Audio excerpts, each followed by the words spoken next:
What's Yeah, up? Chino brothers. Chino Brothers. Hey, who recorded that? I don't know. It was part of the thing. Like I got lazy when I made that, and I found a service. If you look, I didn't pay for the service, so there's a watermark in the corner from the service because it was like, "Hey, unlimited downloads with our watermark." I'm like, "Sounds good to me." I thought it was. I thought that was Ghostface Killer on the I don't track. know.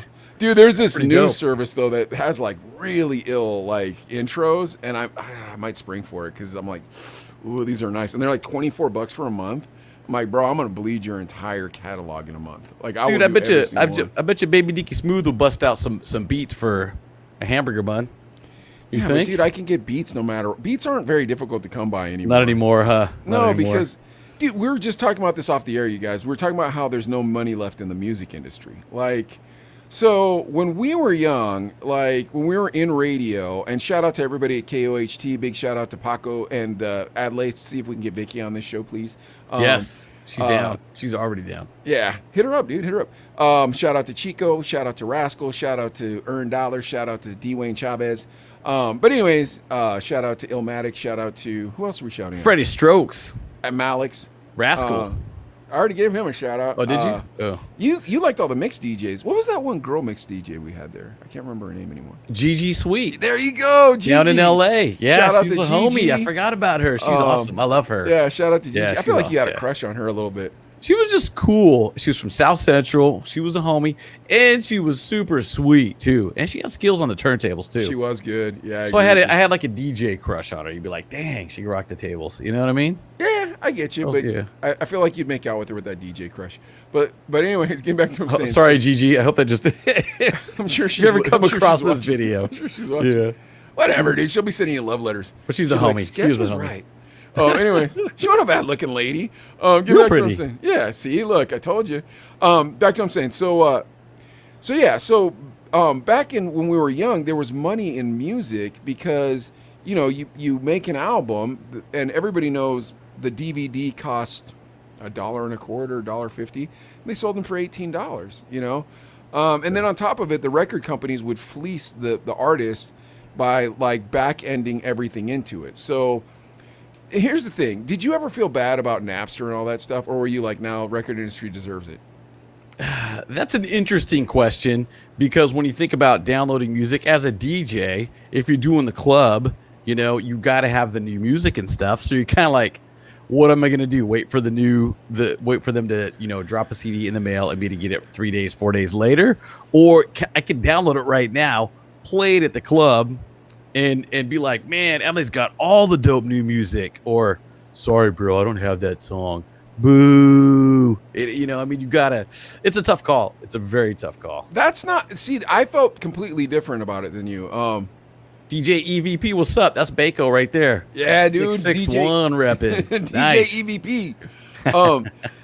That's not my take on the whole bootlegging music. For me, it was, I knew how much the artists weren't getting paid. I knew how much they were getting back end on all the deals. And I'm telling the truth. You know what I mean?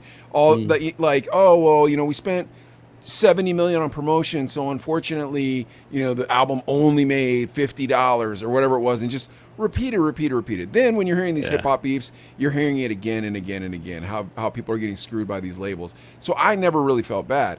But at that time, there was so much money in the music industry.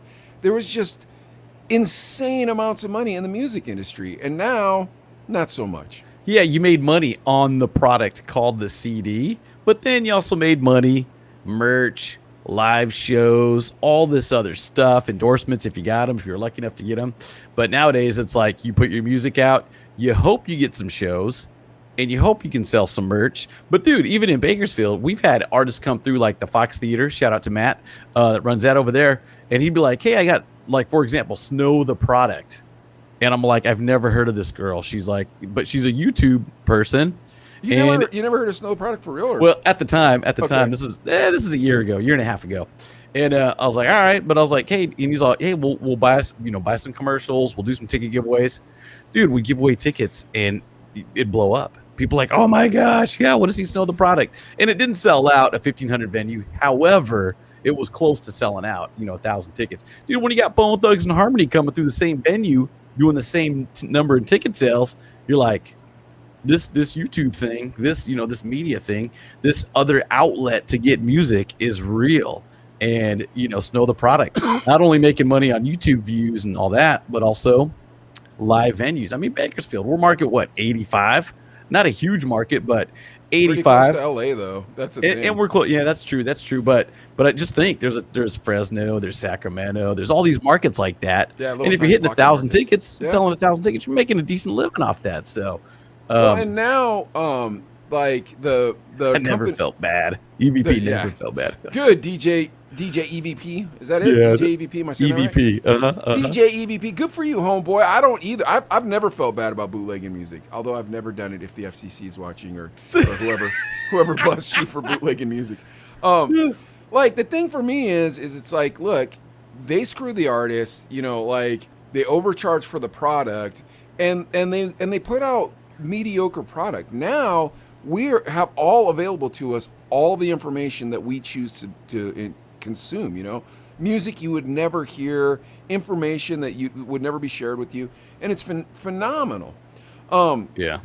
But the reason why I'm saying that is because Adley just had the concert, and he was telling me how hard it is to turn a buck on a concert nowadays. And I'm just like, dude, I don't think there's money in the music industry at all anymore. Like, It's very tough. I mean, our lineup was huge. EVP, you heard about it. I mean, it was, dude, In Too Deep, Baby Bash, Amanda Perez, and then old school, like Renee, Tierra, Malo. I mean, 7-8 great artist groups, and that all costs money. And then you're trying to keep a ticket price affordable. So you're like, how much were those tickets? They started like $40, probably $40 GA. We had a VIP section that was like $75, and you got a free T-shirt with it, and you kind of were up close. That's That's a decent fair. price ticket for that many artists. You know what I mean? Yeah, I think so. Nowadays, it's all festival. It's all, you got to have a good kinda. lineup. You got to have. I mean, if you have, gone are the days of main artist opener.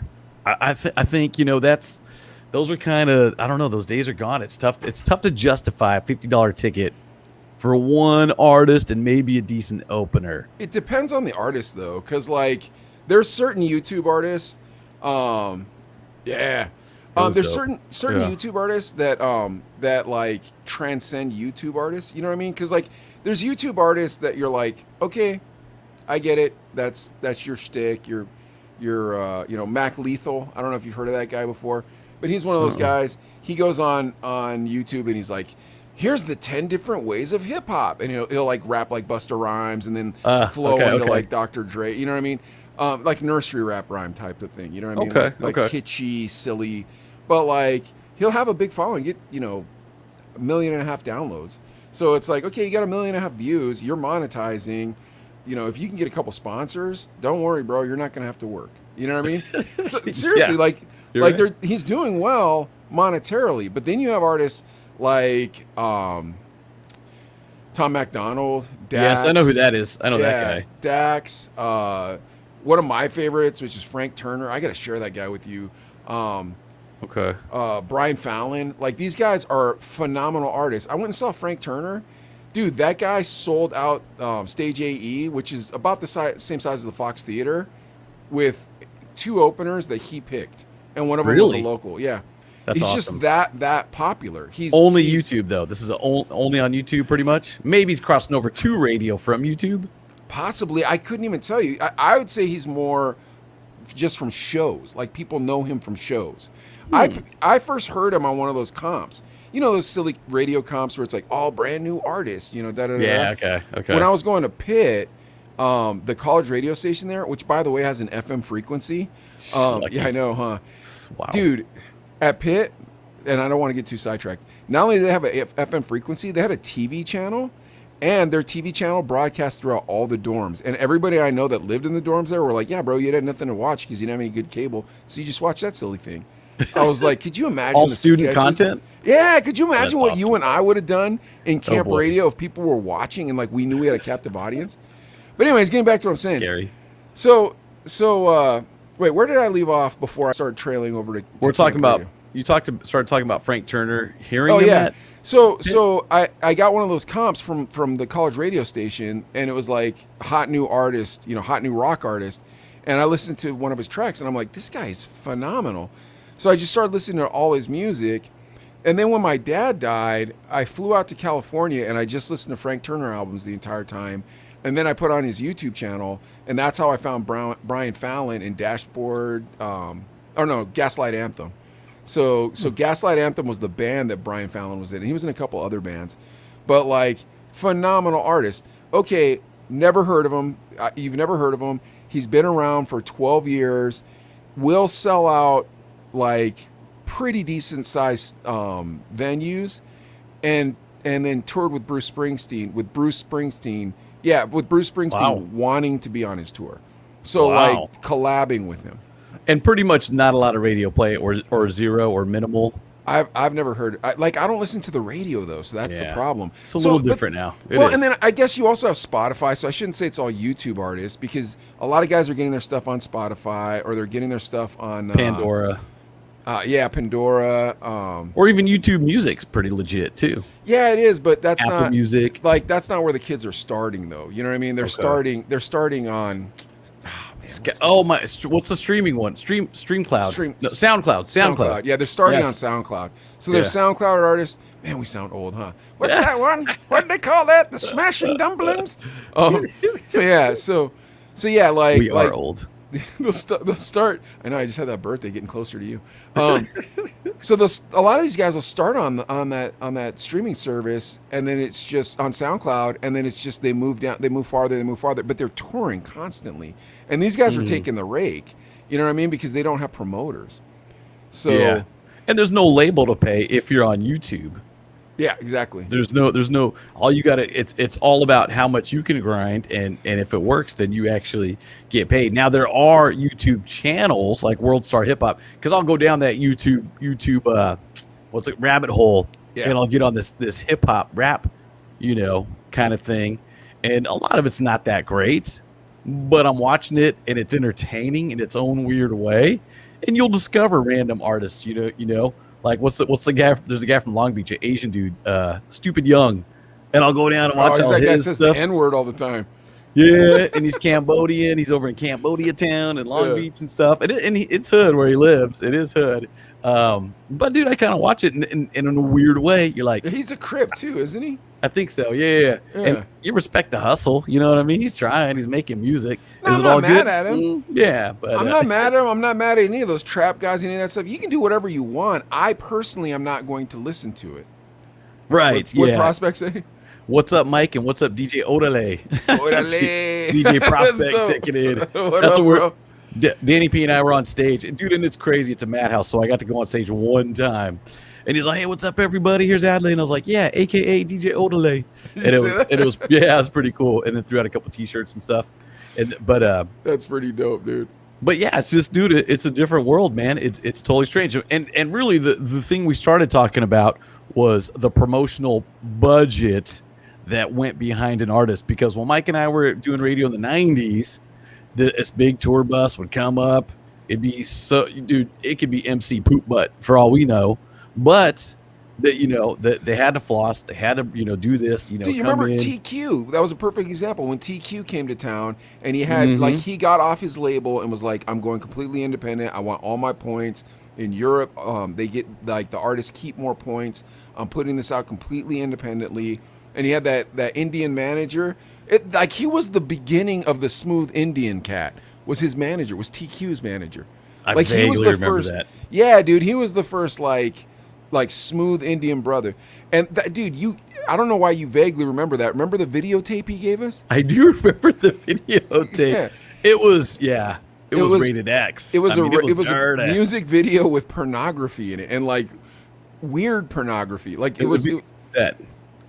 There's VHS tape, remember that? Yeah, I don't like, there's a hand motion I want to do right now to remind you of the video, but everybody would get what that was, and so I don't want to do it. No, it wasn't a shake weight. Maybe we'll talk about it. It's definitely, we got to talk about it off the air. Okay. It's definitely tomato that. Okay. It's really, really bad. But that's irrelevant. It's back then, but the TQ was weird because he had that big bus and he was flossing, but he didn't have a label behind him. But back then, there would be labels behind him. Mm-hmm. The radio station wouldn't pay for anything. He wouldn't pay for anything. Yeah. Oh, yeah. Yeah.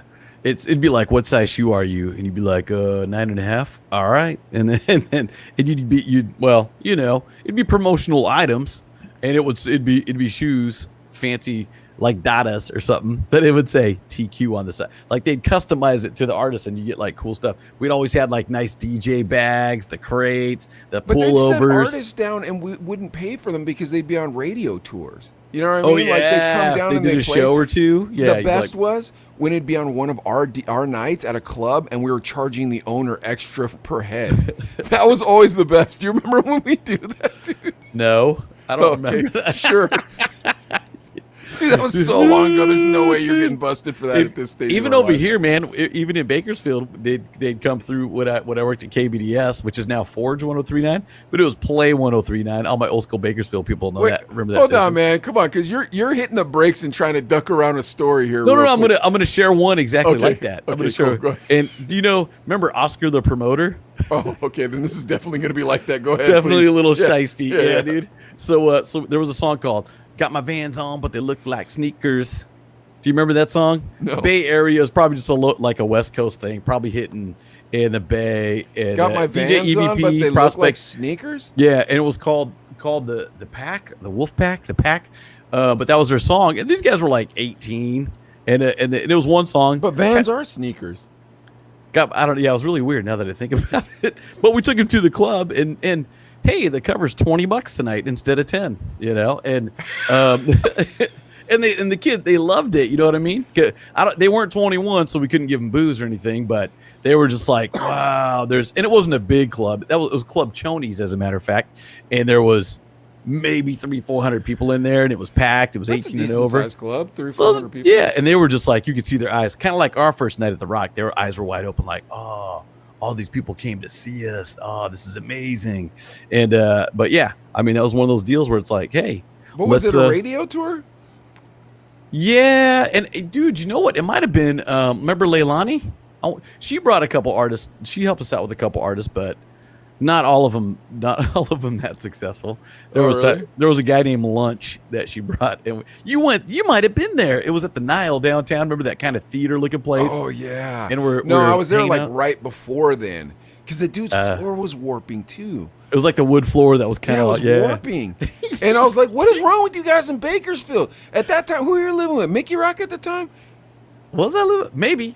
Yeah, I was living And with his Mickey house was Rockpad. falling apart. And I was like, dude, this dude just paid $500,000.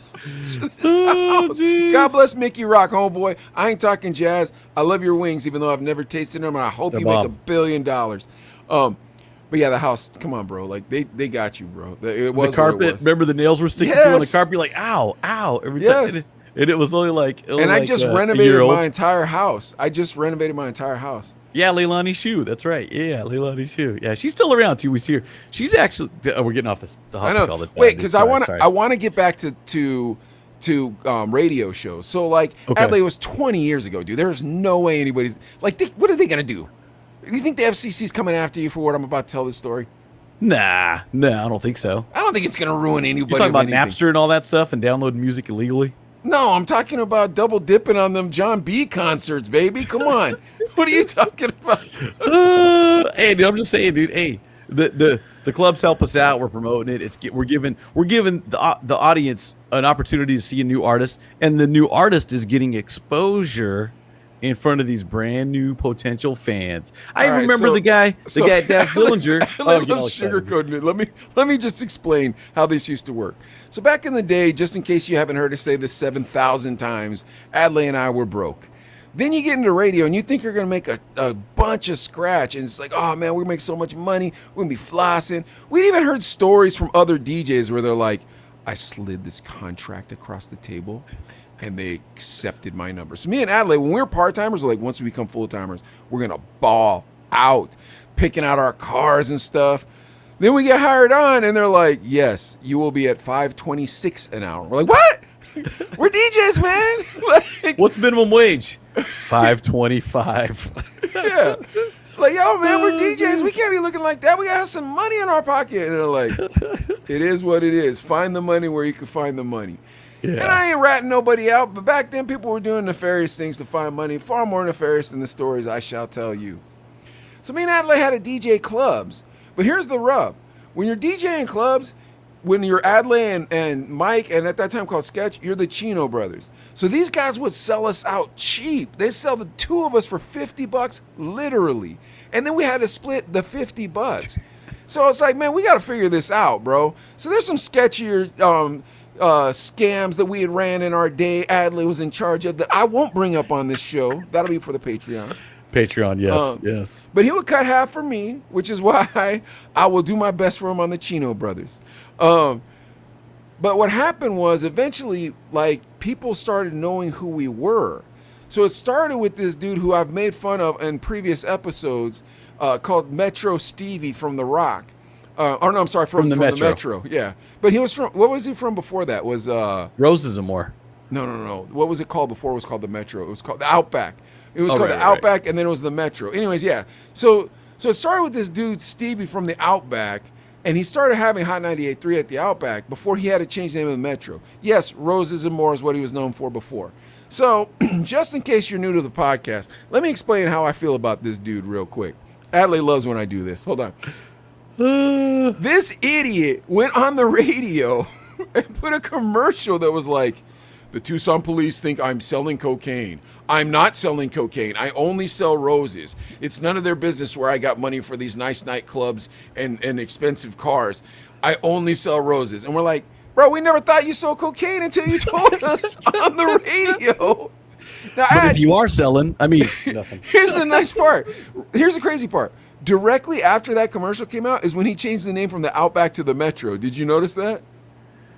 So he owned the Outback. Yeah, I didn't know that he owned the Outback. I thought it was like a new. He was the new owner. Oh, interesting. Okay, so he changed the name, dude. Interesting. The dude was shady. However, that dude also was so greedy, but he wasn't greedy for money. He was greedy to like be cool because he was a nerd, and he still is if he's alive. And if he's still alive, he's gasping, holding on to his last breaths. Steve, you're a nerd, and I'm saying it right here. But anyways, back to what I'm saying. So this cat, he was like, he wanted to be cool so bad, he would hire every DJ in town to DJ his clubs. And then we were the last two to fall. So he's like, hey man, well, I'll pay you both $100 cash. Okay, cool. So we go back to this club, we're getting paid $100 cash. We're like, word, man. But they didn't put us on because all the other DJs didn't want us on. So we sat at the bar and drank free beer while this idiot paid us $100. Yeah. Like, okay, cool, man. Doesn't bother me. $100. That was like doubling our pay too. That was like a lot of money. Pay. We're like, whoa, yeah. $100, dude. That's $400 a month. And it was for 2 hours. That was the thing. It was for 2 hours, and then we'd go to the grill, and then we'd go home and just be like, sweet. We didn't have to go to Cucarachas, or we didn't have to go to any other club. The Rock. Rock. What did we come after Cucarachas? It was the Twilight. It was the Twilight. Yeah, we didn't have to go to the Twilight tonight. All we had to do was just drink beer with good-looking people, because good-looking people went to the Metro. It was a high-end bar. It was kind of like the good-looking people, and like you get some college overflow because it was like a club. Club is a big club. Yeah, it was a giant club, and people dressed up. You know what I mean? Mm-hmm. No gangsters, pretty girls, like high-end drinks. You know what I mean? Like the bar was separate from the club, so you walked over there and you could have a conversation in the bar. Like it was a classy joint. Yep. And we were getting paid $100 to do nothing there because the guy was a weirdo. But then he caught whiff that like I would do anything. So he gives me this bottle of Moet and is like, go over and tell these ladies if they give you your panties, I'll give them a Moet. I'm like, bro, I'm not doing that. That's a little much, yeah. I don't want to do that. Now at that point, Adley and I understood. Wait a minute. The radio station doesn't need to know what kind of money we're getting from these clubs. That's none of their business. Unfortunately, at the time, our GM thought it was his business. He wanted to know every penny we were making. If you owned a vending machine, this man would want to know all the dollars coming out of it. Am I lying? True. True. Yes. But at the same time, he still essentially held our FCC license, which we didn't really need one, but Rascal told us that he needed one, and we thought that was funny. He essentially held our FCC license because he was like, look, I'm the one that's making you famous, so you got to DJ at the clubs I tell you. And we're like, no. Yeah. But we knew our days were numbered. So we went over to Kevin at the Twilight. And you can judge us for this if you feel like it. But I say don't judge us. We were just hungry young men. And like Kevin has no idea we're about to be forced to go to this club. And at the time, it was Rico was doing his club. And that club was a DUD, baby. There was nobody in that joint. There was nobody in that club. And the people that were there were like there for like the free crab cakes, because that's how low this man had to stoop. He had to put like a buffet or some stupid thing like that in there. That's right. Yeah. Oh my gosh, dude. So we go see him, and of course this man's drinking in his own bar. Tall, handsome fella too. Looked like he could be an action hero. You know what I mean? A light-skinned brother, like Former NBA player or something. You know? Something. Yeah. Always dressed fresh. You know, like lived in a freaky deaky house from what I heard, because I wasn't going to them parties he always invited us to.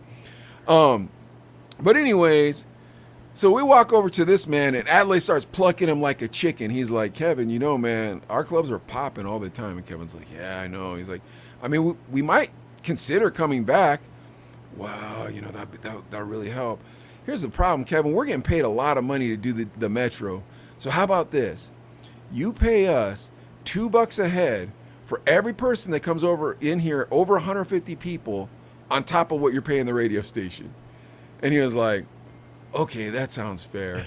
And then every time an artist came to town, it was like, well, what venue should we have him at? It's like, oh, I got one for you. It's called the Twilight. The Twilight. Come on down, Johnny Z. Good to meet you, Mr. Mix from Two Life Crew. Y'all ready? Oh, dude. No, senor. No, senor. I don't even remember his second hit. What was his other hit besides that No Senor? Did he have a song? second hit? EVP, help me out here. Oh, Cuckoo. That was his second one. Not the name of Cuckoo. Yeah, that's right. He had them 2 hits. But them hits were banging in Tucson, bro.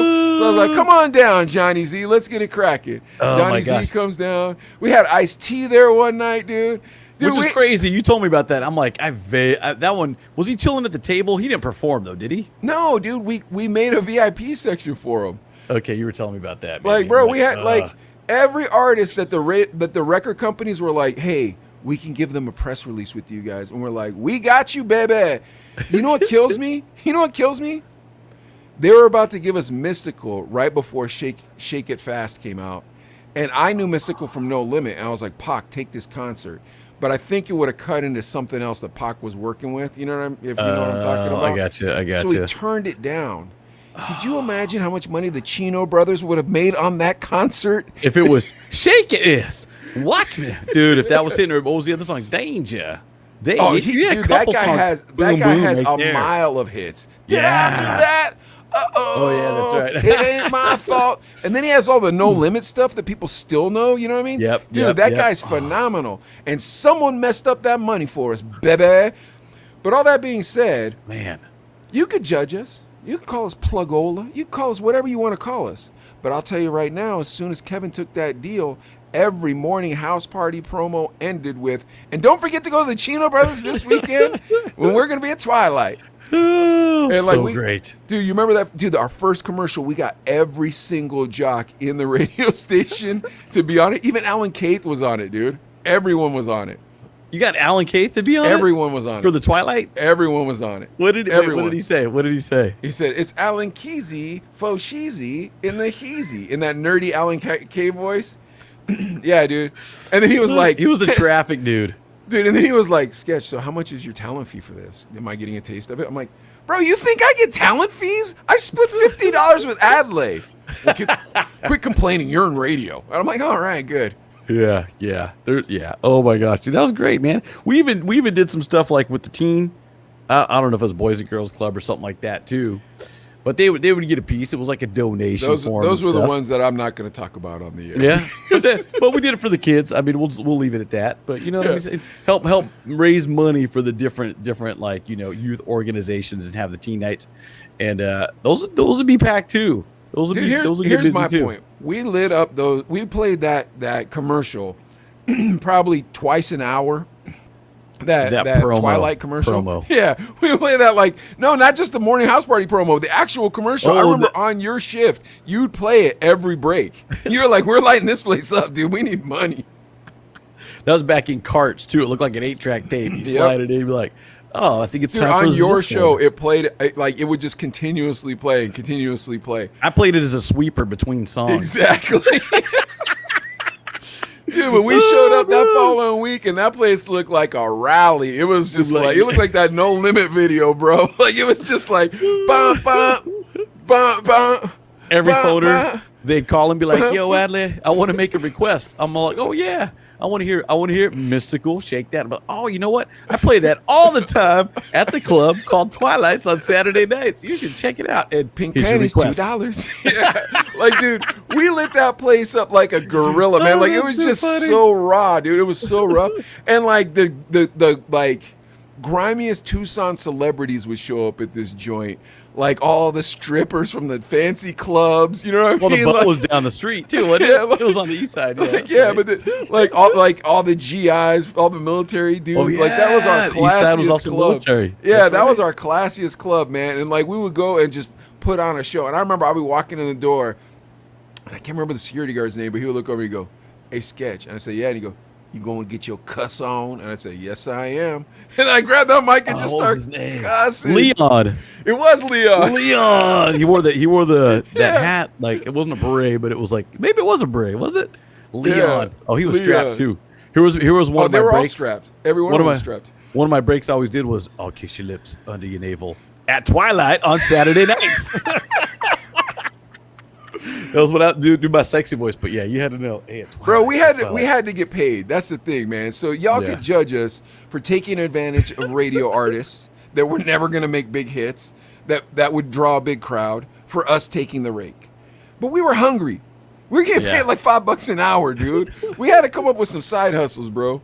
I'll sugarcoat it, put my positive twist on it. Is everybody was happy because the artist got a new fan base. Hopefully, we got a couple extra bucks. And Alan got a nice little schedule, paid out of the, however he figured that out. But he got, the there was no schedule, bro. That was all plugola, bro. That was all plugola. The whole thing was plugola, dude. Oh, too funny, dude. Oh my gosh. It was score for the door, bro, and that's illegal. Good times. Hey, one thing about Twilight, the DJ booth, the glass, was that bulletproof? I always wondered about that. I do not believe so. I think the best DJ booth was the Perch at the Rock. That was absolutely it was the best, dude, because you were safe, and that club was gritty.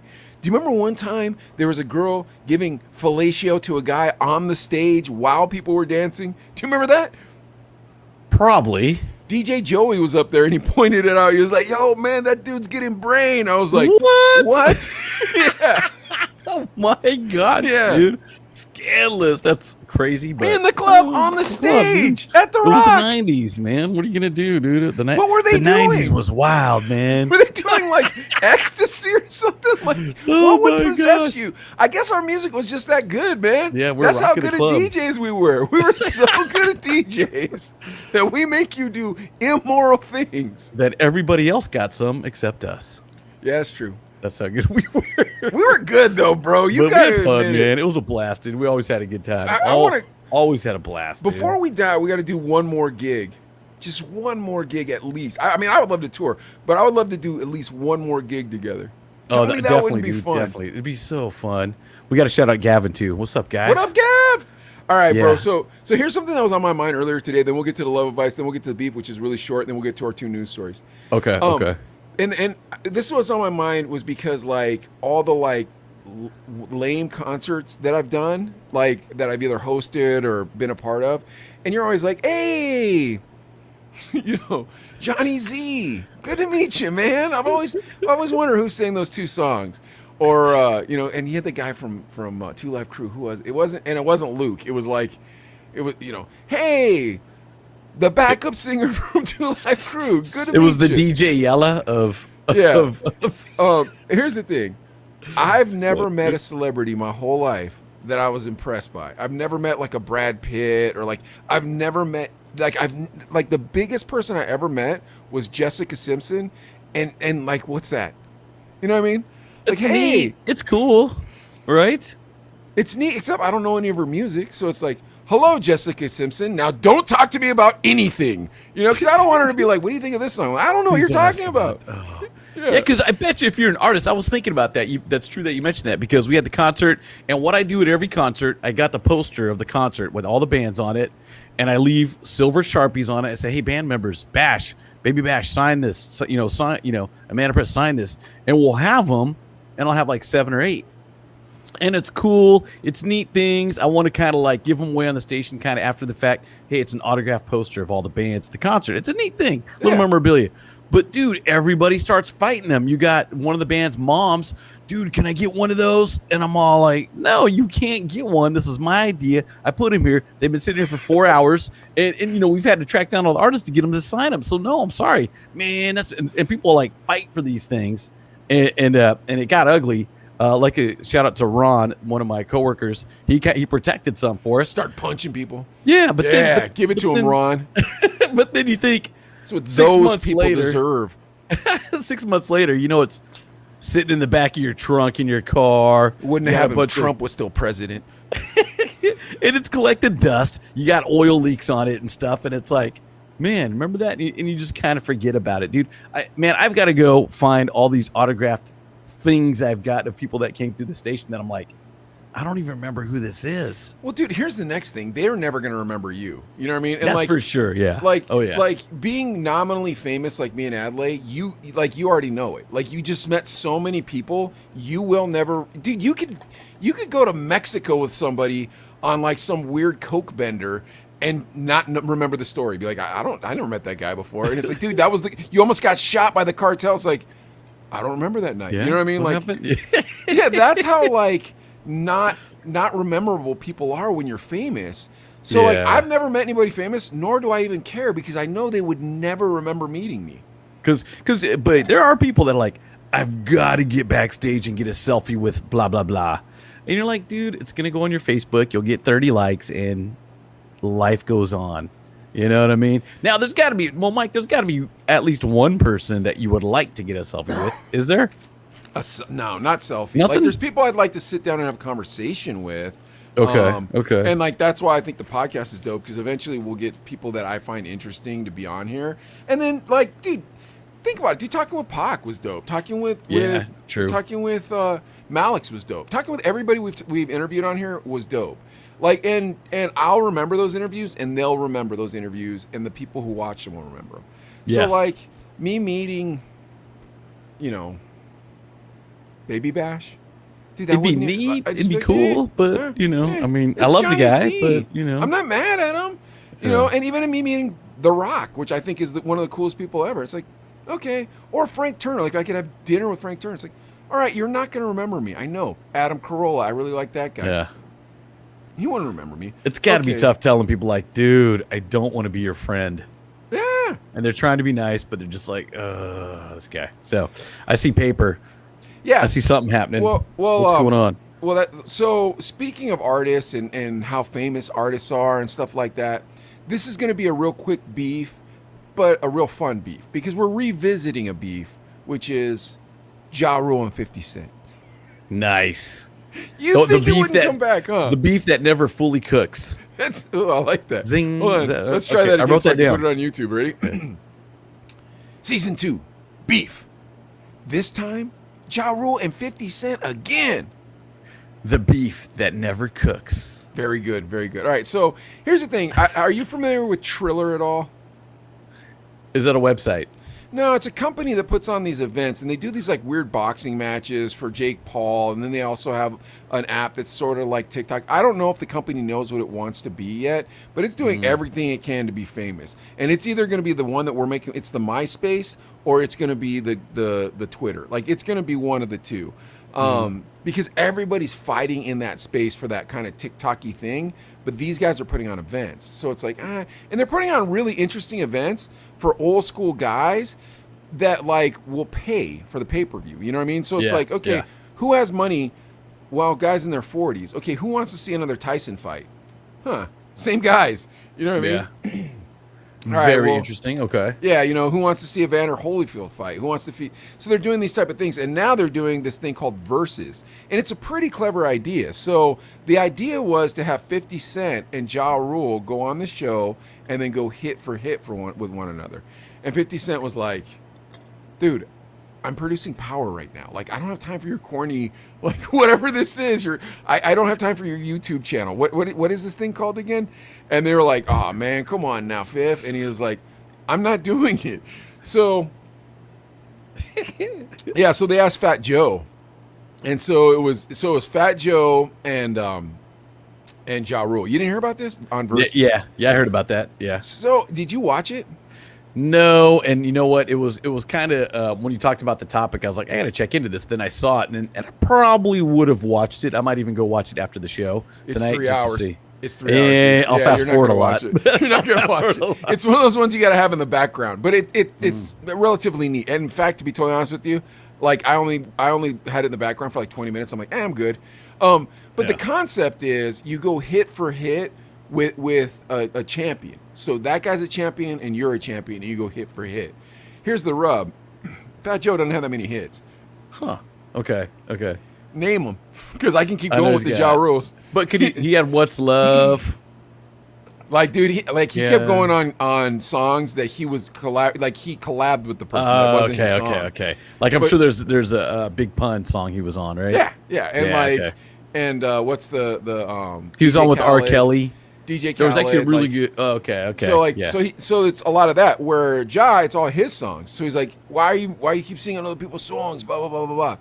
But Triller's kind of like YouTube, where you can comment while it's going on, and in the comments over and over again is 50 Cent destroyed Ja Rule, 50 Cent destroyed Ja Rule, 50 Cent killed Ja Rule, 50 Cent destroyed Ja Rule. Okay. Oh, that's hilarious. Yeah. So at that point, 50 starts trending, and 50 goes on Instagram and he's like, WTF, I'm trending, foe. I said I ain't doing whatever they're doing. That's what he writes, right? I did see him talking about that. Like, why am I trending? I'm not. Yeah, I'm chilling. I'm producing power. Yeah, that's stupid. So then the comments just keep going, right? And so because the comments are going, he's trending on, like 50 Cent keeps trending on all social media platforms. And so his phone just must have been like, ba-bing, ba-bing, ba-bing. It's like, what is going on, So then Irv Gotti puts comments in the section of what's going on. You know how the section's going up, and he puts them in the comments, and he goes, "All y'all talking this 50-ish, all good. He got beat up, stabbed up, shot up, and sued us. That's why I'm gonna say your hero ain't what you think he is. Period." And then at that point, I don't get the burn. I know.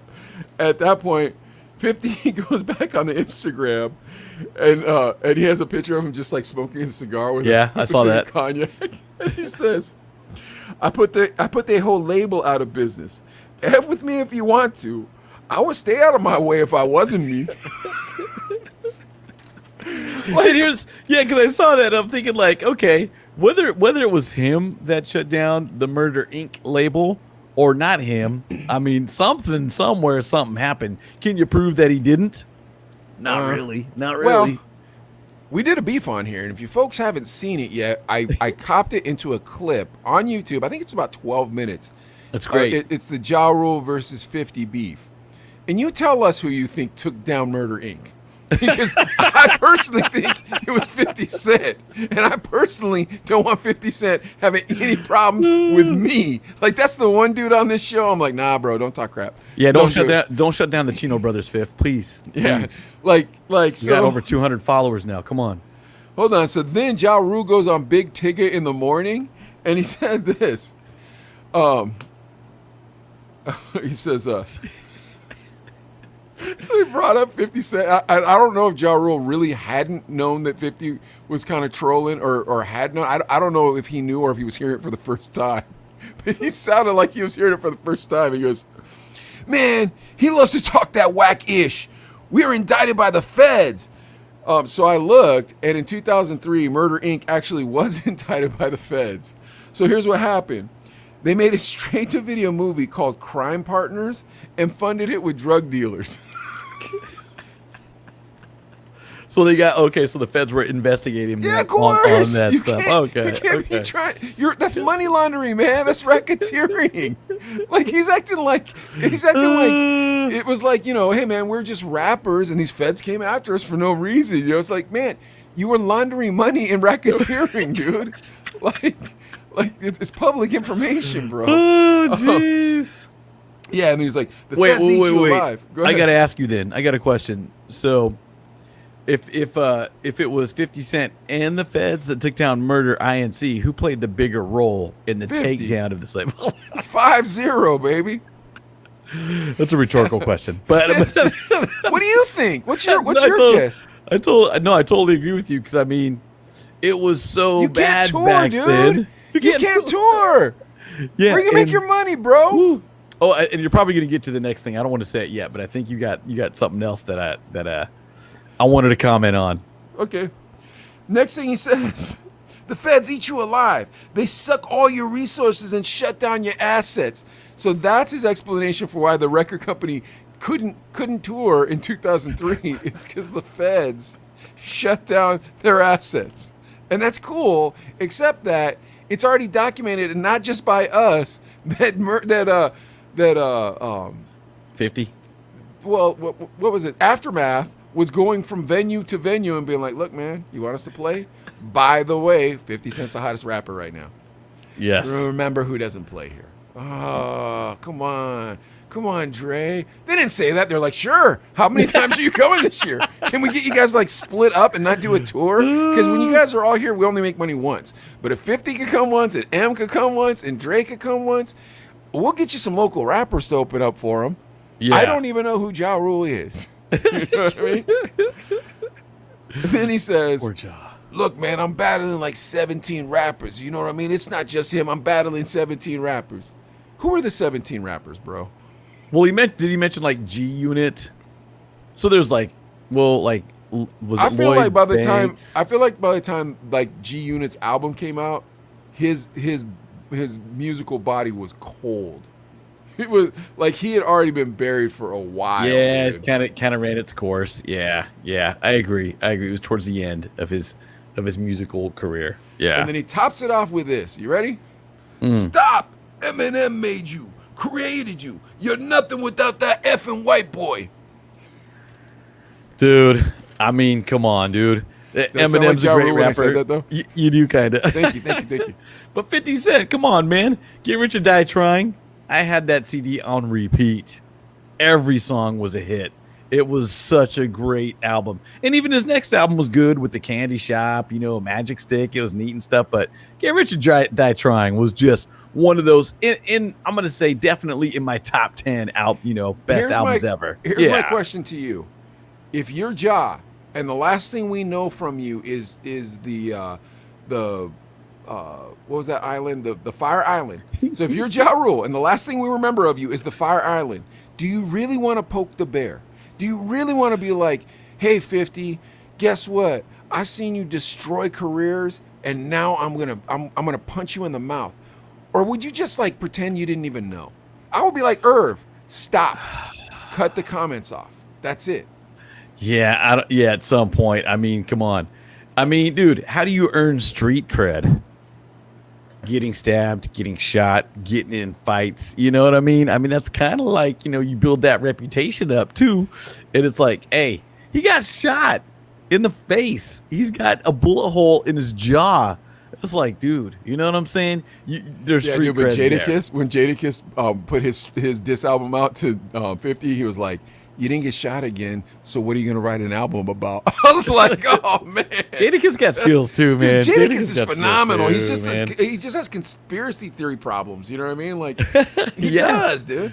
But anyways, yeah. So that's the end of the beef so far. But in my mind, I mean, dude, come on. Seriously, tell me. If you're Ja, are you messing with 50? I don't know. But here's the thing, too. At least he got to go on Big Tig's show and be on the air. And it's almost like when he says 50 without Eminem, you'd be nobody. It's kind of like Ja Rule at this point without 50.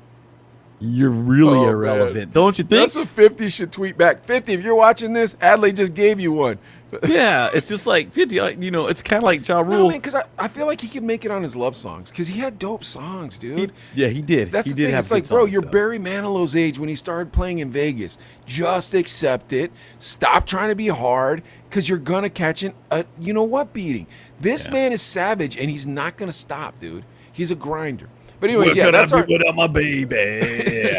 Just do that, dude. Do yeah, it. dude, and make paper. Go on tour and just pour money on top of yourself.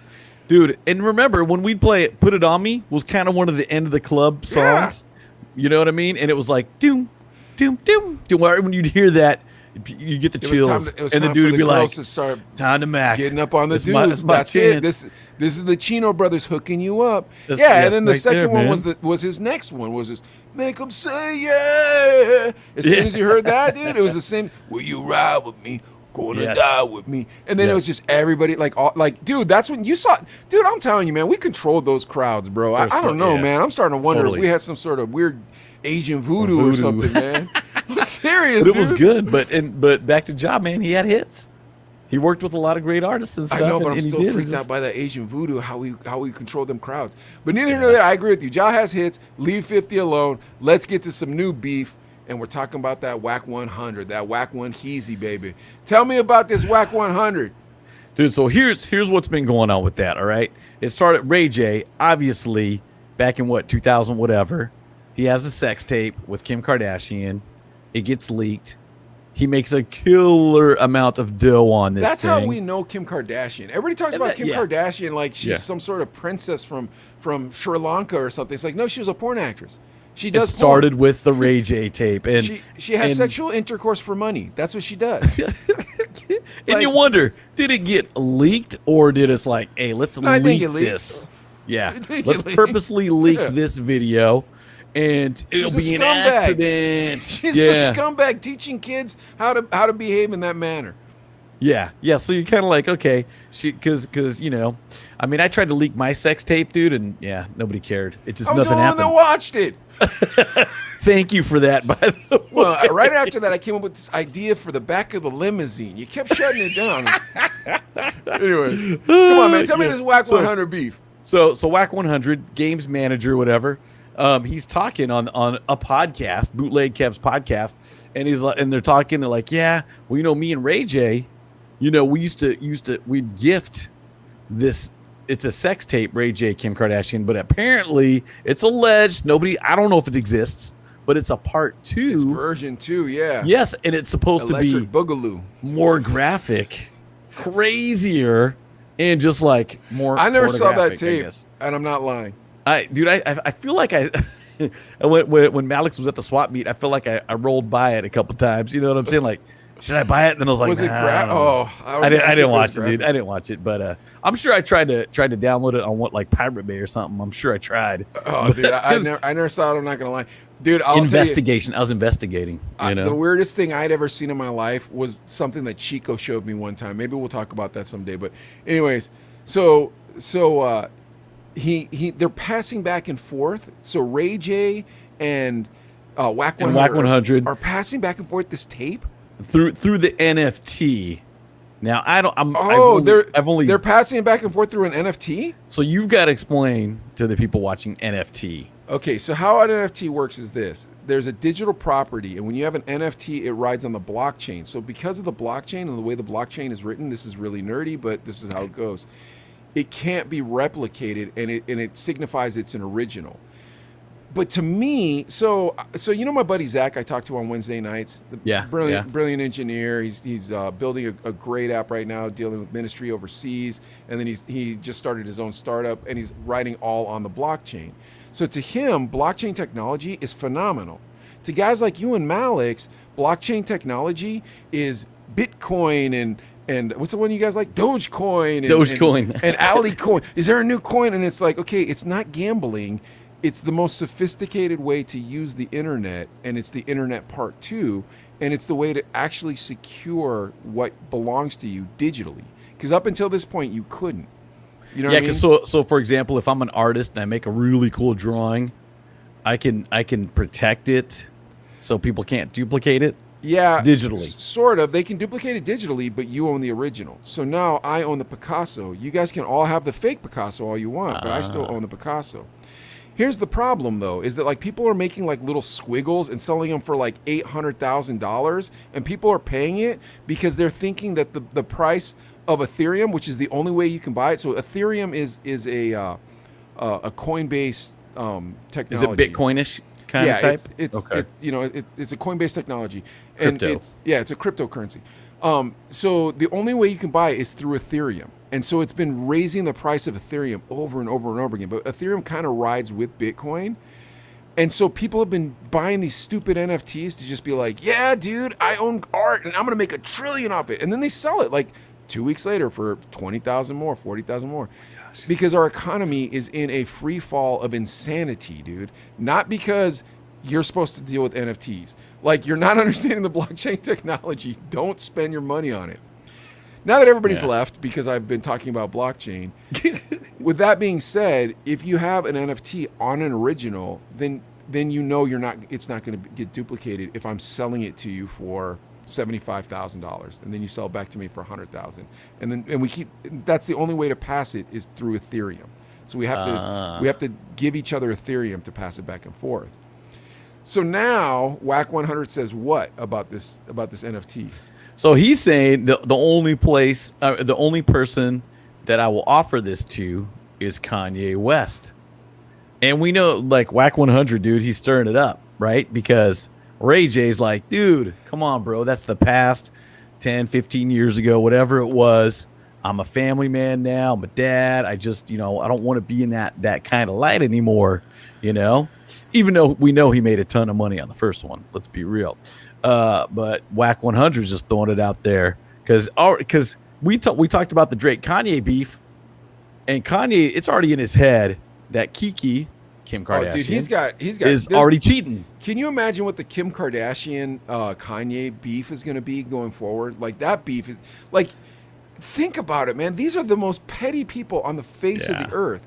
So if Wack 100 was like, bro, I got this NFT, I'll sell it to you. He could make whatever he feels like making. Kanye will play whatever because amount, Kanye I wants would to think. Then put it out into the world and be like, oops. Or think about this. Kanye wants to buy it because he's like, I don't want anybody to see this because that's the mother of my children with another man. Oh, it could go either way. It could go either way. I don't know if you listened to last episode that you were a part of, but Kanye tricked one of the greatest artists in hip hop into making a song that he said was going to be about his dead mother just so he could diss Drake.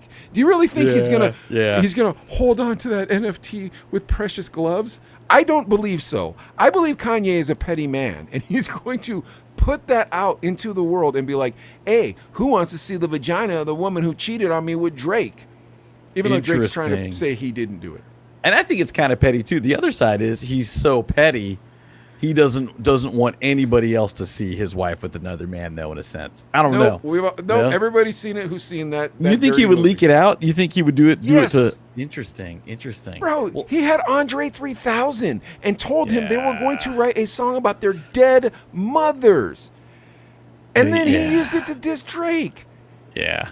Interesting. You're going to tell me that that's not, like, phenomenally insane? Like, there's not, like, you think releasing a sex tape of someone who's already had a sex tape out and is only famous because she had a sex tape out is worse than pretending that you're going to write a song about your dead mother to the greatest artist in hip-hop so that he comes out of retirement only so you can diss someone who said something mean about your pool?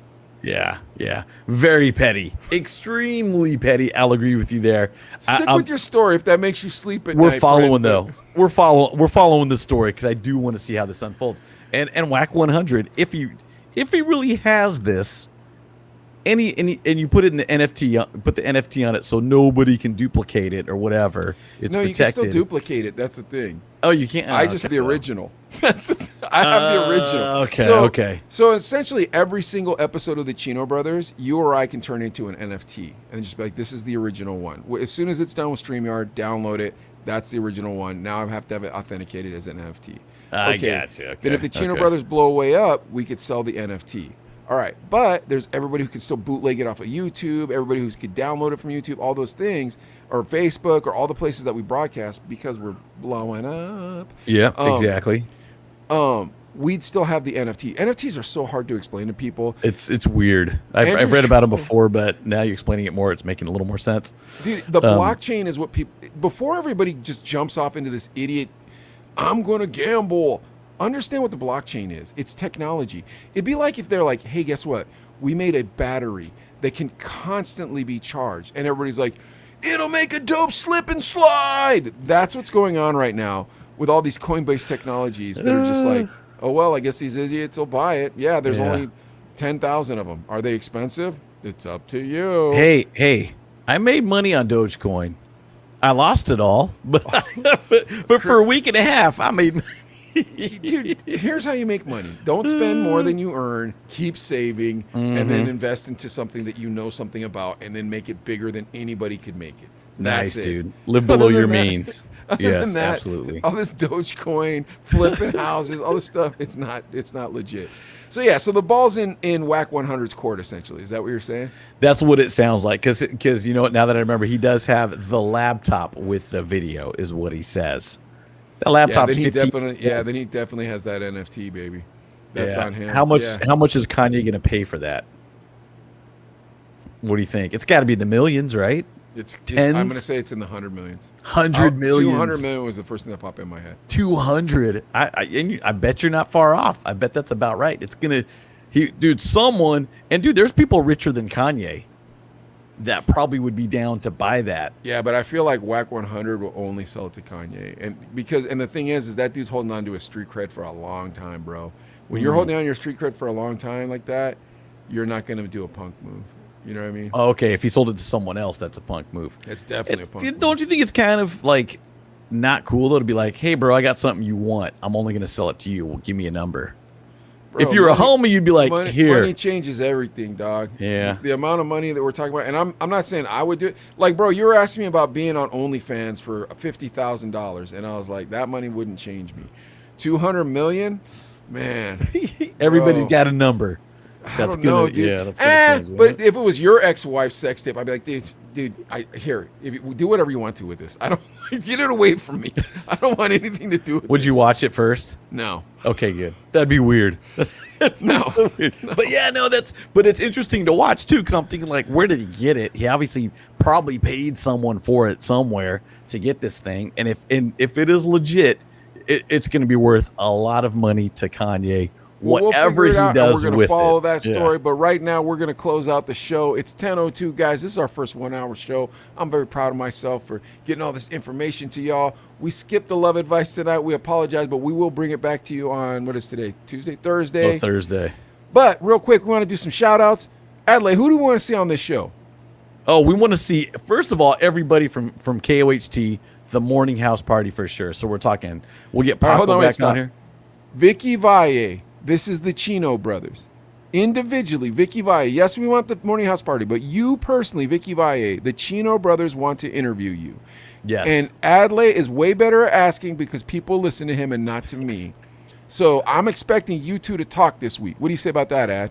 Vicky Valle, I'm going to shoot you a DM right when we get off. Right when we close this down, I'm going to shoot you a DM, and we're going to plan something in the near future. I want you on here within the next 3 to 4 episodes. Let's plan something. Let's get her on here. Right, I'm down. All right, guys. Thank you so much for watching the Chino Brothers. Check us out on YouTube. If you haven't subscribed yet, please do so. We're at 166 subscribers. Something even cooler, though, bro. 100,000 impressions and I think 60,000 views. We're making moves, man. I hope so. I think we're doing proper, and I hope this episode helps us. All right, guys. Stay up. We should probably NFT this. Yeah. Going forward. Thanks, everybody.